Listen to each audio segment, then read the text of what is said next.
You're tuned in to Steve Megatron on Altered Geek Unlimited.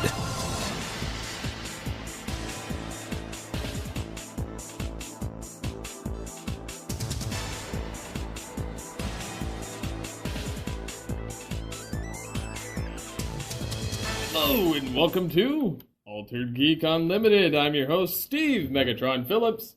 I will be flying solo again this week. Unfortunately, we were supposed to do an E3 episode today, and what happened is I was going to have Birdman Dad on to talk about it, and he was ill. So I opted not to do that stuff this week, so I'm going to hold off on that. I'll probably do a double shot episode next week, having a bit of news, and then some of the as far as like E3 news, and then I'll have some topical stuff to have fun with. I've been, as everybody knows, been playing like live streams, or I've been doing Battlefield 4, and I'm gonna do some other games too. I haven't gotten around to it yet. I'm wondering, like, as far as, like, these games are concerned, like, because I know some people play for, like, 2 hours, or they play for an hour, or if they play for, like, 5 to 10 minutes. Like, what's an acceptable, like, streaming length for you? Like, when you're watching somebody play a game, or if you're watching a video podcast of sorts, like, what's an acceptable length of something to watch? Like, I find myself, like, more attuned to the, like, if it's a gameplay thing, I might watch, like, 15 minutes. I know I've streamed like 30 or 45 minutes depending, just because it's easier. Like I play and then I let it record while I'm doing it, and then I forget to press the button to stop it. But or sometimes the match literally lasts that long.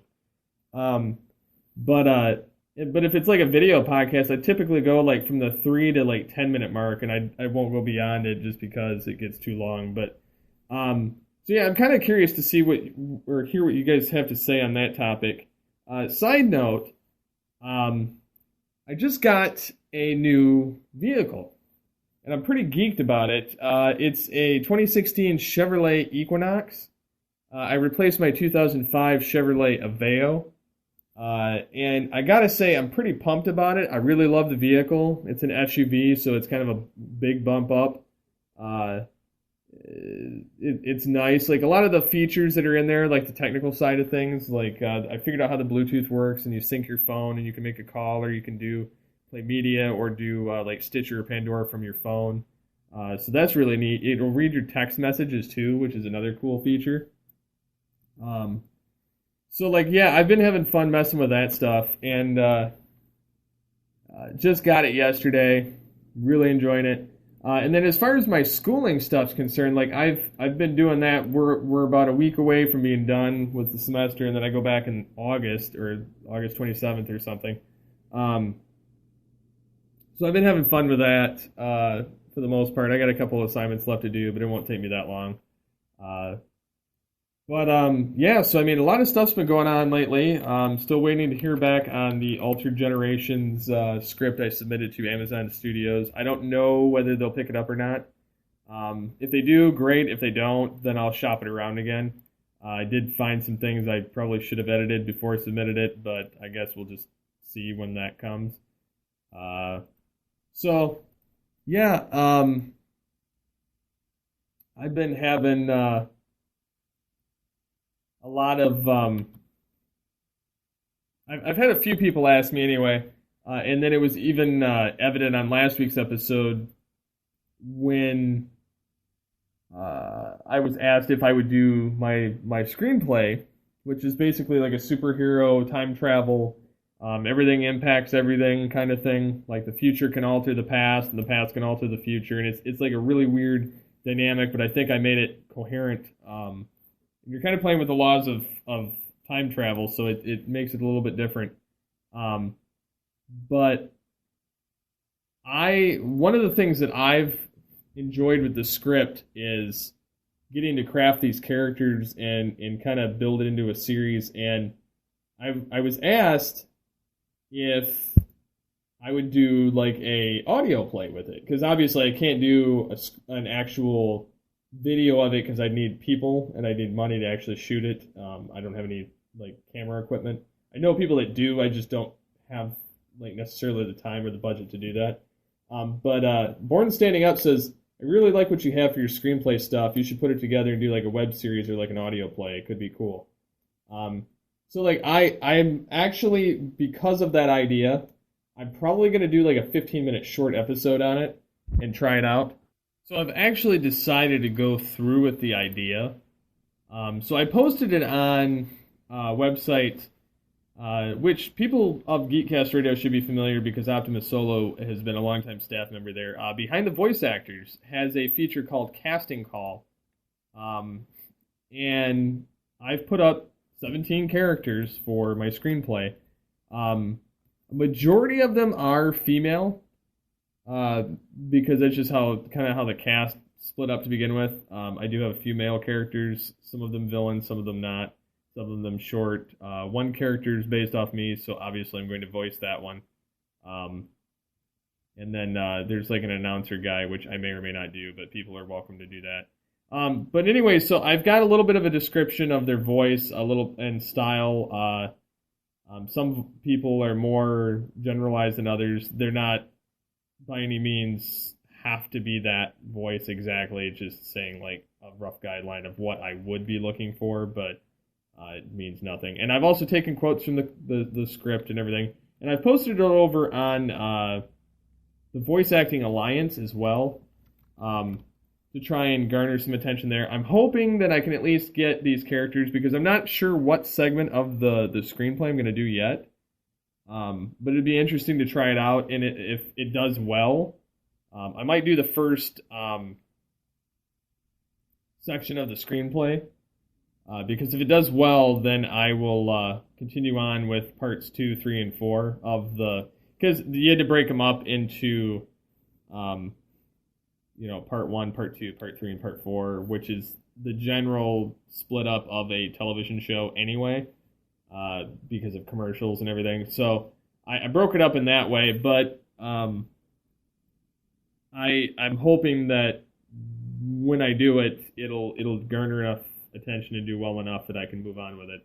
I'm hoping that it does well regardless. Like, I'm hoping it actually sells and becomes a series, because I would love to see it come to fruition that way.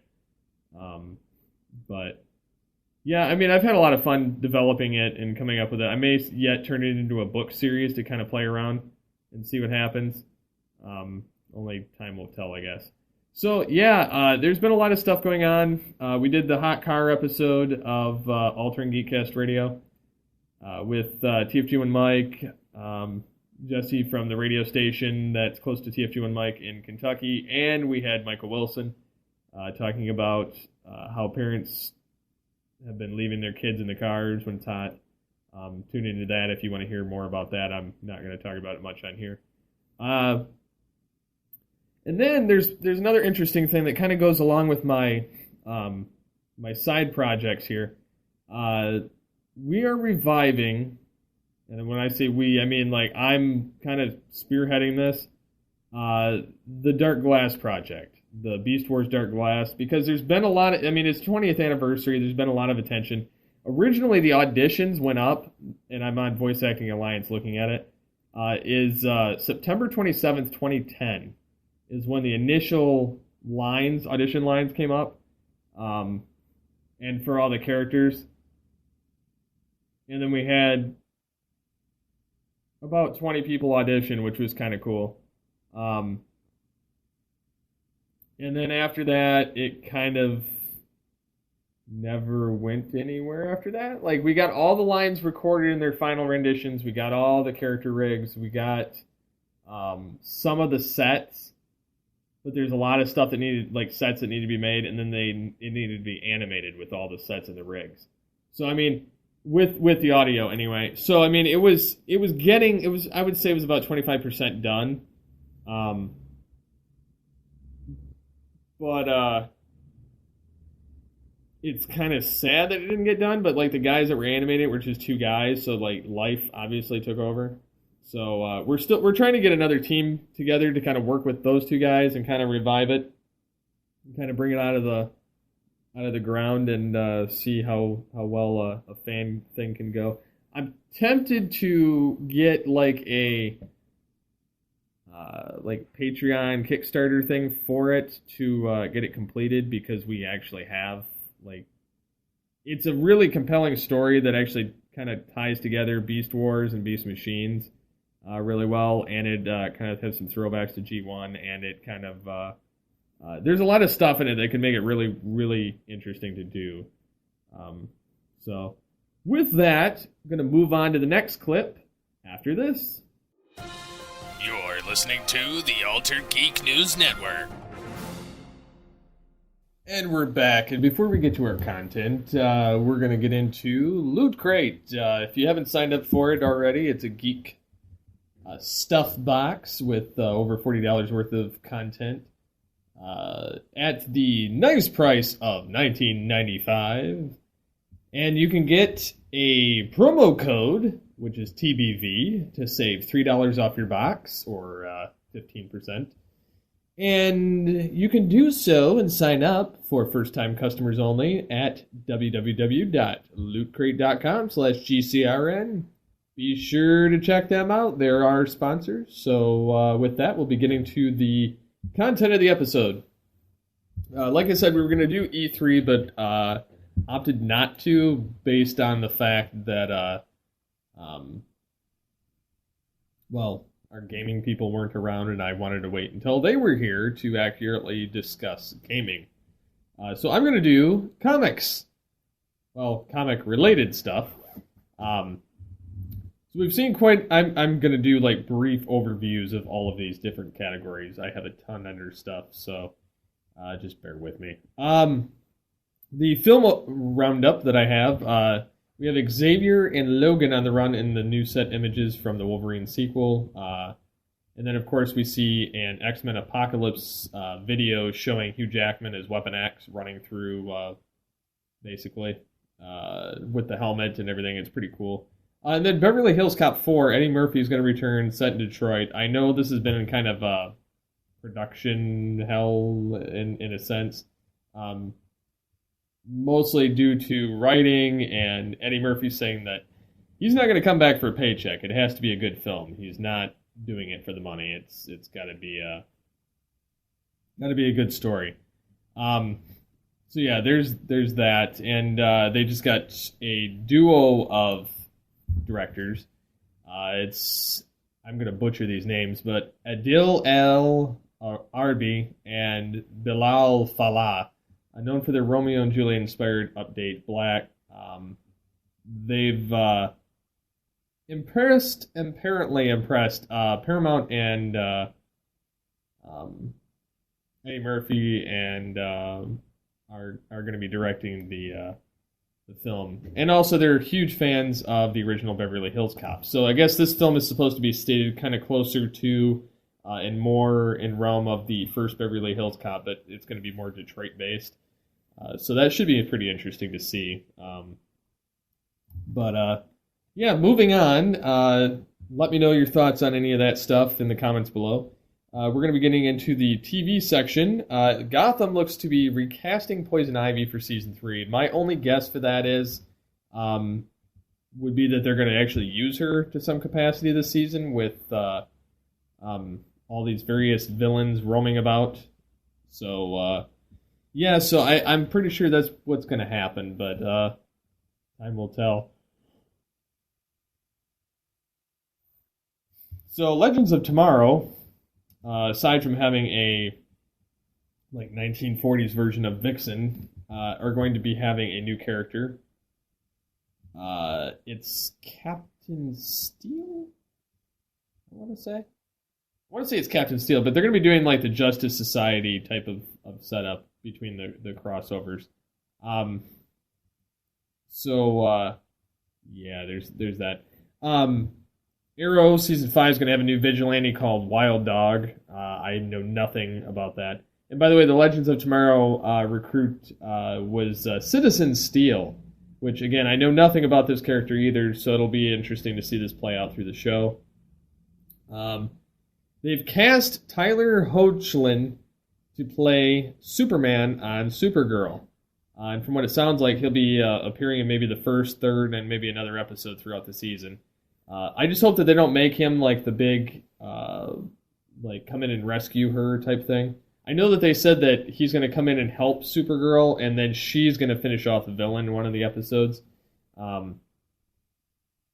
So it'll be interesting to see that play out. And now that we've got Superman, Supergirl, and Martian Manhunter, and then in the other universe we've got, like Flash and Arrow and all those guys. It's going to be really cool seeing how all these characters play out. The only thing I wish they could touch on is like a Batman character, having Batman show up to some capacity, and Green Lantern. I feel like we're missing those, but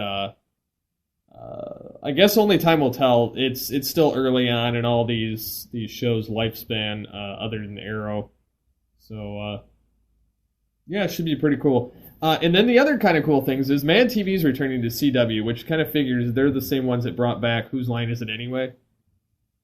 After it was canned from ABC Family, they revived it. So it's kind of fitting that they're bringing back Fox's show of Mad TV to the airwaves. All new cast, and it's going to be starting Tuesday, July 26th. I'm going to check that out. I'm not sure how well it's going to do, but I'll give it a shot. Especially with no programming through the summer. And then we get our first Samurai Jack promotional art, where Samurai Jack looks kind of gruff. He has long hair, he's got the sword, and it's bloodied. They revealed it over in the UK during some kind of an awards or festival. Being a fan of the original Samurai Jack, although I'm not well versed in it, I was a fan of it. I'm kind of excited to see where this goes as far as like a mini-series or a series revival. Because it seems like series revivals, even if they're for a one-season-off thing, tend to be a good thing for the show to some degree, as long as it's not Heroes. Even though I thought that was better than the entire second, third, and fourth season of Heroes, but again, that's neither here nor there. Moving on into, and I'm going to save my Transformers stuff for all things Transformers just to kind of keep this lighter. There's a bunch there too. Well, in the sci-fi department, we have Paramount saying that Star Trek fan film lawsuit on Axanar lives on. Although they, and this is where I kind of think that they're being childish in a sense. Like, it says that it says within the next few weeks it will be announced this is going away and fans will be able to work on their projects. That's what Abrams said back in May. However, there's still an ongoing counterclaims back and forth between Axanar and Paramount and CBS. I, myself, think this is really stupid that they keep dragging this out. I think that fans should be able to articulate and play in the franchises that they enjoy, so long as they're not turning a profit or trying to sell it without authorization from the company. Now, if they're getting a Kickstarter and getting money to budget it and put it together and do it solely as a fan service thing, then I think there's nothing wrong with that. But if they're, I can see where it's a gray area, but I don't see what it matters for CBS and Paramount, being that they haven't had a successful television show since 2005, and their films have kind of been mediocre at best. So, again, this is such a gray area, but I have to almost side with the fans just because this is a company being petty. It's much in the same realm as like YouTube flagging a video because you used you did a fan dub. That's a perfect example because I'm involved with fan dubbing of Transformers Headmasters. Anytime we put a video up, now it isn't me putting the video, I'm one of the voice actors, but anytime they put the video up, YouTube flags it, it goes down, and then they dispute it, and then Hasbro monetizes it, so it's like a nice little, it's like a slap on the wrist, we'll take some money and use your voices that are an American doing this series, but you can still show off your fan dub and do the love for it. Now, if Paramount and CBS wanted to do it kind of like that, you know, if they wanted to piggyback off it a little bit, then I could see that. But they shouldn't totally disallow fans from expressing what they love and kind of spreading the franchise out. But I guess that's just me. I'm kind of soft in that department. I enjoy fan works. So yeah, DC Comics welcomes back Batman Day in September, and then yeah, there's a ton of gaming stuff for E3. Like I said, I'm not going to touch on any of that. More so just because I don't want to have to mess with it. So we'll be back right after this.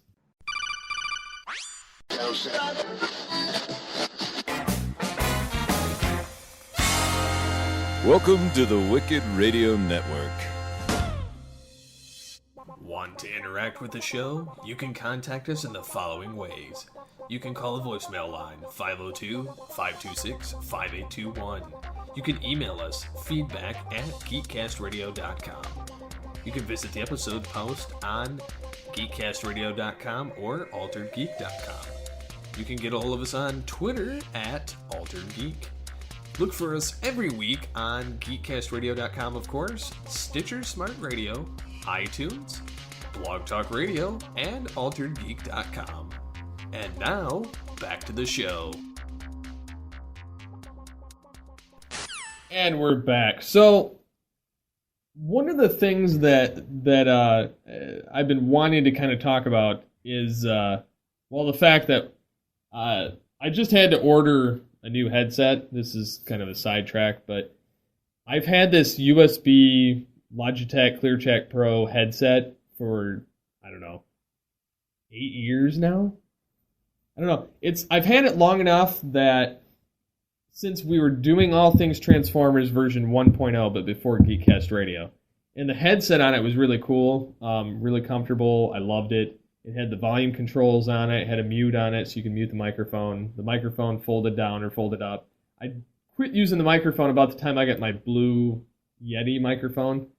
But the headset's always been comfortable. Well, over the last, 3 years, the rubber or the fake, like almost vinyl pleather type stuff has been flaking off for the last 3 years. And it's been ridiculous. And I'm one of those people that when I get something I like, I don't really want to change what it is.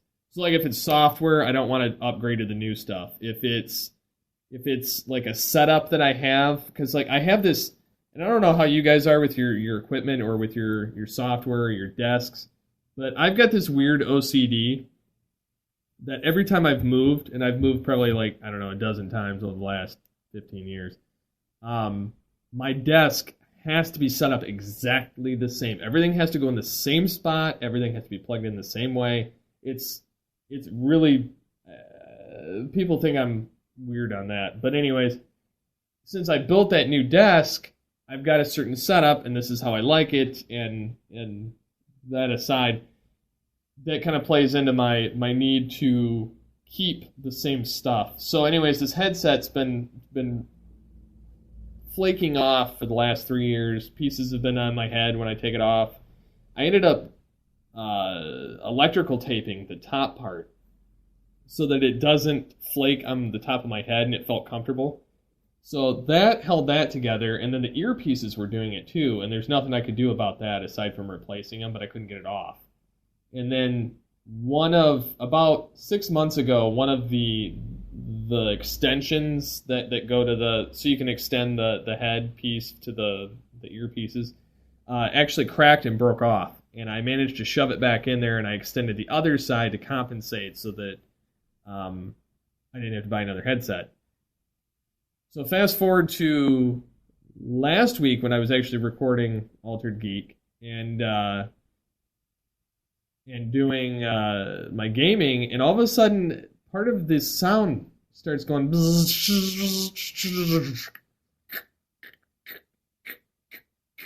like that, and I started kind of freaking out. I'm like, okay, is something wrong with my computer? And then I was finishing my game because I could only hear out of one earphone, and I took my headset off, and the earpiece itself detached from the headset, fell off and was dangling by a wire, so I knew the thing was shot.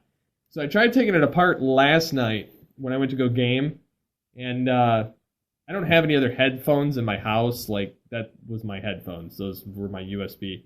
I have a speaker, but I don't like to use it when I podcast, and so I had to go find my MP3 player headphones. And they were so faint, and I did not like it because I had to be right in front of my monitor to use it because the cord's like 1.5 feet, and my USB headset was an 8-foot cord. So I could have it snaked behind my monitor and relax in my chair and lean back and play my game with my other 8-foot cord to my Xbox 360 controller that I could play my games with on my PC. So I usually lounge in my chair. Well, yeah, the headset wasn't doing it for me, the cheapo one, and the USB one I ended up having to throw in the garbage because I tried to repair it last night and it just wouldn't take, and I kind of knew that was the death of the headphones. So I had to order a new set today, and they don't sell that exact one. That exact one, actually, if you go to buy it now on Amazon, it's like $160, and I paid $35 for it when it was new. So I had to find a comparable one, and I bought it for $35. So I should have that next week when I record Altered Geek. But yeah, it's sad to me when my equipment dies and I have to upgrade, because like I feel horrible about it, because I'm like, it's this part of me. I can't let it go. It's kind of like my car. When I upgraded my car this week, it's been such a part of my life for the last 9 years, and I know every feel. I know I know everything about the car. It's like an extension of who I am, like kind of like the headset or the microphone, or it becomes like a part of you. So it's hard to let it go when it's time. So I mean, I've had a couple of big changes this week. Got a new headset coming. I got a new car.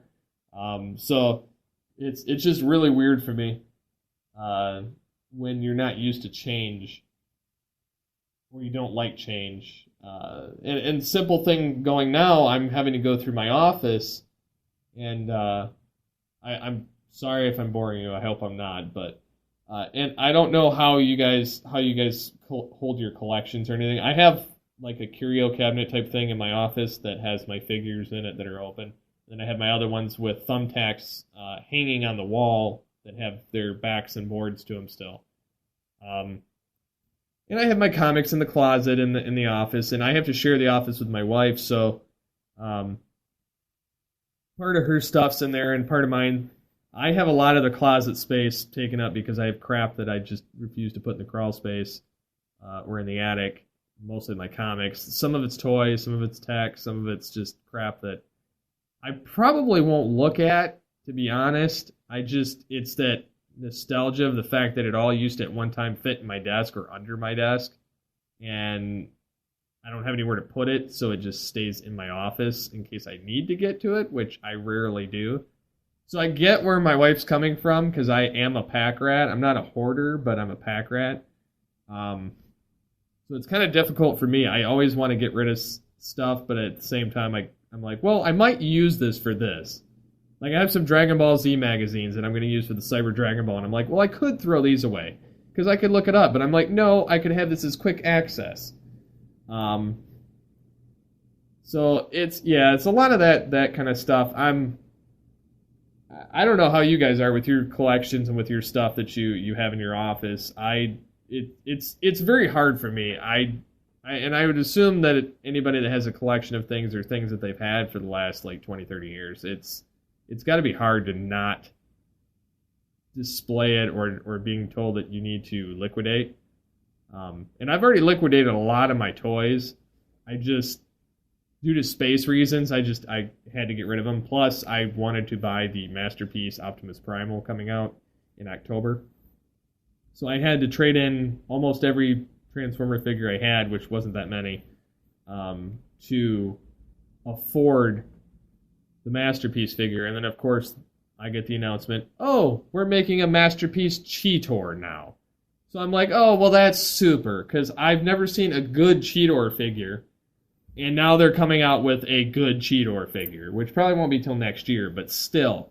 I'm like, you're kidding me, man, because it's probably going to be like $89 like the other, because the leaders are always more, and then they charge less for the, the secondary characters. So I'm guessing they're going to go through all the Beast Wars cast, like, in their Season 1 forms, and then they might do Season 2 and 3, but when they come to Rat Trap, I'm probably going to just use his, because of size reasons. If they do a Rat Trap Masterpiece, I'm probably going to use the 30th anniversary version because that's as show accurate as you're going to get.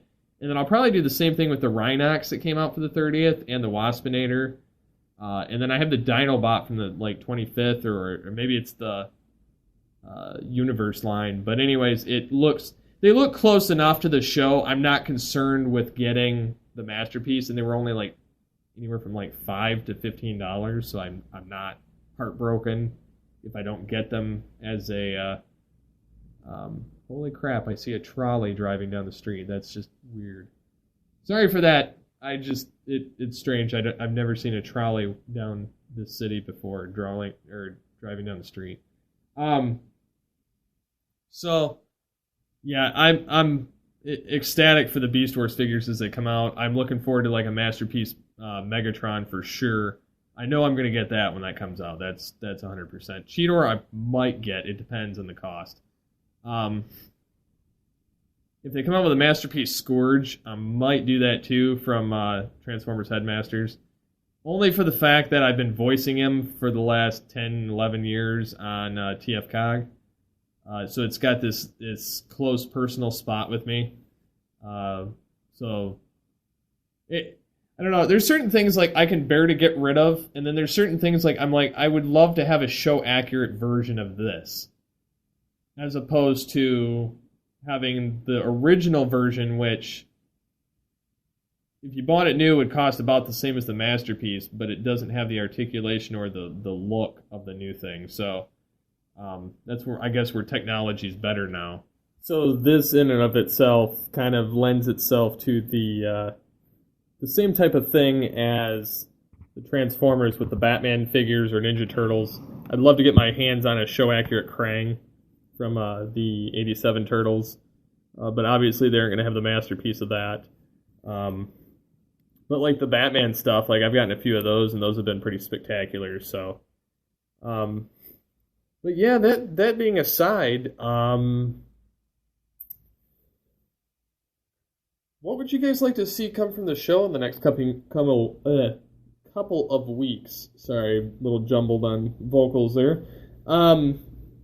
Because I'm planning for the big 150 to do a live show, maybe a live stream or of some kind of thing on Google Hangouts, and maybe try and get some varying hosts or varying guests on to participate and kind of see how that goes.